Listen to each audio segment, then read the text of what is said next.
चंद्र ग्रहण मात्र एक खगोलीय घटना नहीं बल्कि हमारे शास्त्रों के अनुसार एक विशेष अवसर है जब मनुष्य अधिक से अधिक आध्यात्मिक साधना, जप, चिंतन और मनन द्वारा भगवान श्री हरि की कृपा प्राप्त कर सकता है।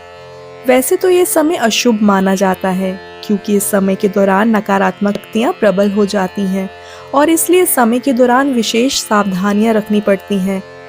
ऐसा ही चंद्र ग्रहण कुछ समय में बस आने वाला है। आइए जानते हैं कि कब है ये चंद्र ग्रहण।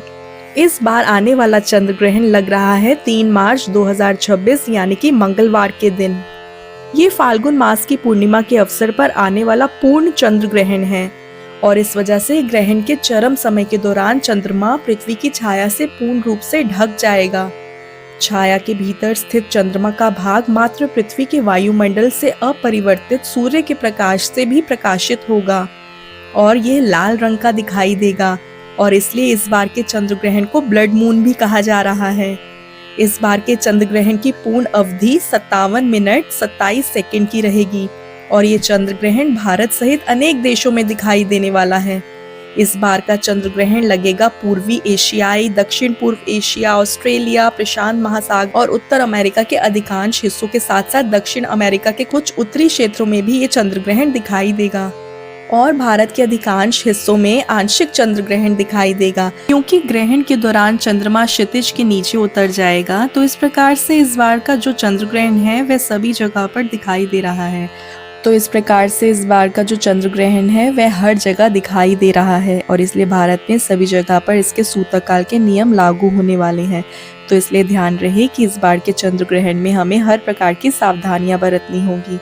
इस बार जो चंद्र ग्रहण लग रहा है उसमें तक का समय शुरू होगा 9:39 से और ये सूतक समाप्त होगा शाम 6:46 पर। सूतक काल वह समय होता है जब चंद्र ग्रहण या सूर्य ग्रहण लगने से 9 घंटे पहले का समय माना जाता है और वह अत्यंत अशुभ काल होता है।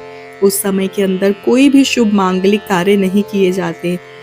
इस समय के दौरान अधिक से अधिक भगवान के पवित्र नामों का जप किया जाता है, दान दिया जाता है। सूतक काल के दौरान किसी भी प्रकार का भोजन नहीं बनाया जाता और ना ही खाया जाता है, लेकिन विशेष परिस्थितियों में जो बच्चे हैं, वृद्ध हैं, बीमार हैं और गर्भवती महिलाएं हैं उनके लिए सूतक काल का आरंभ होगा दोपहर 3:28 से और ये पूरा होगा शाम 6:46 तक। तो इस समय के दौरान ही उन्हें सूतक काल के सभी नियमों का पालन करना होगा। इस दिन चंद्रोदय का समय है शाम 6:26 पर।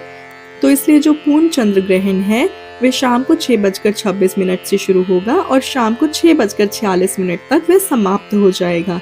तो स्थानीय ग्रहण जो है उसकी अवधि 20 मिनट 28 सेकंड की मिल रही है। अब देखिए, इस फाल्गुन पूर्णिमा पर होली का भी होता है और अगले दिन रंग वाली होली यानी कि धुलेड़ी मनाई जाती है। लेकिन होली वाले दिन शाम के समय हम होलिका दहन करते हैं। तो क्योंकि इस बार चंद्र ग्रहण आ रहा है तो इसीलिए होलिका दहन का समय चंद्र ग्रहण समाप्त होने के बाद ही प्राप्त होगा, यानी कि होलिका दहन का सही समय 3 मार्च को रहेगा। शाम 6:47 के बाद चंद्र ग्रहण और सूतक काल के समय में हम कोई भी शुभ या मांगलिक कार्य नहीं करते, इसलिए होलिका दहन की पूजा होगी और अन्य जो भी विधि विधान का पालन करते हैं वह सारा किया जाएगा चंद्र ग्रहण समाप्त होने के बाद, यानी कि शाम 6:47 से लेकर रात 8:50 के बीच। इसी समय के दौरान इस बार होलिका दहन किया जाएगा और इस बार जो पूर्णिमा तिथि आ रही है उसका आरंभ हो रहा है 2 मार्च 2026 शाम 5:55 से और ये पूर्णिमा तिथि समाप्त होगी 3 मार्च 2026 को शाम 5:07 पर। तो इस प्रकार से पूर्णिमा के जो भी व्रत, नियम और उपवास और स्नान दान आप करना चाहते हैं वे आप 3 मार्च को कर सकते हैं। प्रातःकालीन स्नान दान इत्यादि 3 मार्च के दिन ही करना शुभ रहेगा, लेकिन 3 मार्च को क्योंकि चंद्र ग्रहण का समय है इसलिए उस दिन पूर्णिमा के अवसर पर आप सत्यनारायण भगवान की कथा नहीं कर सकते, लेकिन आप अधिक से अधिक भगवान के पवित्र नामों का जप कर सकते हैं, उपवास का पालन कर सकते हैं और दान दे सकते हैं कि ग्रहण के समय के दौरान दिया गया दान मनुष्य को अक्षय पुण्य फल की प्राप्ति कराता है। ये अत्यंत पुण्यशाली माना जाता है। ग्रहण के समय में जितना अधिक से अधिक आध्यात्मिक कार्य और साधना की जाती है उसका अनंत गुना अधिक फल प्राप्त होता है और इस बार का चंद्र ग्रहण पूर्ण लगने वाला है और वह भारत में भी दिखाई देने वाला है। तो इसलिए विशेषकर गर्भवती महिलाओं को विशेष ध्यान रखने की आवश्यकता होगी। अगर बहुत ज़रूरी नहीं है तो आदर्श स्थिति ये होती है कि वे घर में ही रहें। अपने गर्भ की रक्षा के लिए भगवान नरसिंह देव से प्रार्थना करें। अधिक से अधिक विष्णु सहस्त्र नाम का जप कर सकते हैं। हरे कृष्ण महामंत्र का जप करें और अपने गर्भ को ढककर सुरक्षित स्थान में रहते हुए अधिक से अधिक चेतना भगवान श्री कृष्ण के ऊपर केंद्रित रख सकती हैं।